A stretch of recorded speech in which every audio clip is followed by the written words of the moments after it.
For nearly a century, the United States controlled 1,500 square kilometers of Panama, a 16-kilometer-wide strip along the Panama Canal.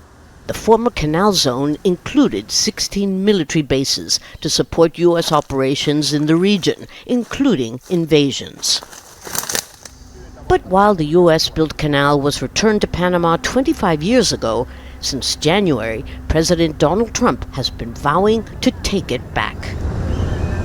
Now, a memorandum of understanding signed between both countries will allow U.S. armed forces to operate from 3 former U.S. air and naval facilities on a rotating basis. Former President Ernesto Pérez Valladares calls it offensive. Because of our history. We had a colonial presence here for many, many years, and we don't forget that. Shameful years. It creates questions in everybody's minds.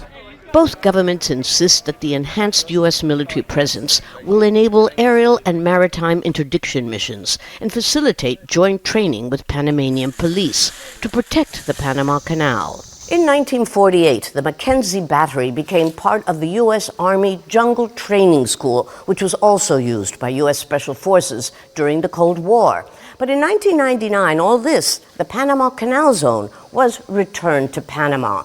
Now the U.S. Army will again be using Fort Sherman for training, but also, according to the new agreement, the United States will be, quote, helping to protect the Panama Canal from malign foreign interests. It's a direct reference to China, which the Trump administration claims controls the Panama Canal. Together, we will take back the Panama Canal from China's influence. Panama staunchly denies that China or any other country controls the canal. But many Panamanians say that Trump has carried out a bloodless coup here by bullying Panama into making concessions that some believe violate the Panama Canal Neutrality Treaty. Foreign Minister Javier Martinez Acha insists the agreement does not sacrifice Panama's sovereignty or the treaty, but concedes that his country has been caught in the middle of the dispute between the U.S. and China for world influence. We need to be very intelligent, we need to be very prudent, and we need to be very brave to manage what's happening in the world. Why do you have to be brave? Because the canal is our religion. And, you know, people in the USA are starting to understand that the best way to have Panama as a friend is to respect the sovereignty of Panama.